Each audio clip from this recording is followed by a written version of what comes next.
आणि हा व्लॉग आहे माझ्या आईच्या घरचा। तर बघा जेवणाची तयारी आणि सगळं फास्ट मूडमध्ये सगळं चालू आहे। तर पुढच्या सगळ्या गोष्टी मी दाखवणार आहेत, कशी खोली आहे, किती आम्ही माणसं राहत होतो। तर चला पुढच्या व्लॉगला सुरू करूया।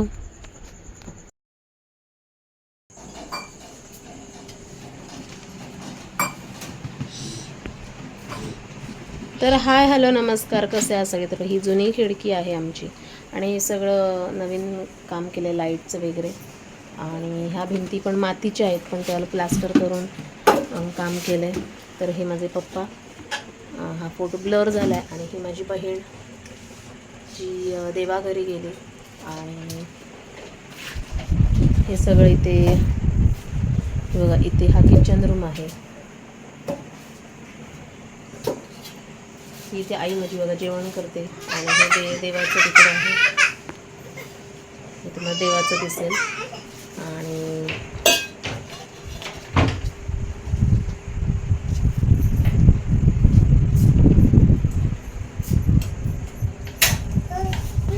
तर इथेच फरशी घातली बघा।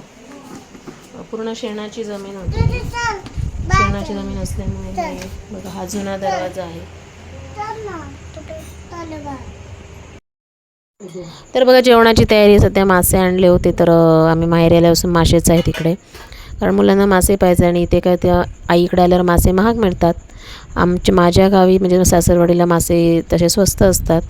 म्हटलं मासे घेऊन या, तर इथे लगबग, कारण लाईटचं काही काय म्हणतात तसं ठिकाणा नसतो, किंवा लाईटचं काही खरं नसतं, कधी पण जाते 1-2 तासासाठी। आणि जेवणाची वेळ होऊन गेली की मुलं पण जेवत नाही, उपाशी झोपतात। सो लाईटचं सगळं चालू आहे। तर एका खोलीमध्ये असल्यामुळे त्यांना जागा अशी पुरेशी म्हणण्यापेक्षा अपुरी होते, कारण ते राहायला बघत नाहीत, अंगणात जायला बघतात। तर काळोखाचं न असल्यामुळे त्यांना पाठवायला मिळत नाही मला, कारण मी इथे जरी खेळली असेल आजपासून, तरी दुसऱ्याची मुलांची किंवा माझीच मुलांची पण जबाबदारी आहे। सो मी त्यांना बाहेर जास्त पाठवत नाही। आणि त्यानंतर बघा इथे आमची आंघोळीचं पाणी तापवतात, आई तापवते ते आंघोळीचं पाणी। बघा लाकडांची तयारी झालेली आहे। आणि नारळाची पानं म्हणजे चुडतं, हा प्रकार आमच्याकडे चुलीसाठी वापरला जातो। आणि सगळं साफसफाई चालू आहे, कारण पाऊस कधी पडेल, आणि जे काही लाकडांचं साहित्य आहे ते जमवाजमवी चालू आहे आईची, त्यात आमची गडबड। तर बघा मुलांनी माझ्या नारळाचे धोंडे इथे आणून टाकलेत, जेणेकरून ते सुकून आजीला चुलीत लावायला मिळतील।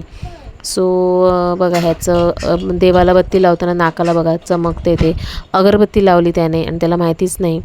मला वाटलं काहीतरी आहे म्हणून मी ते काढलं असं, तर मग नंतर कळलं की अगरबत्ती लावली।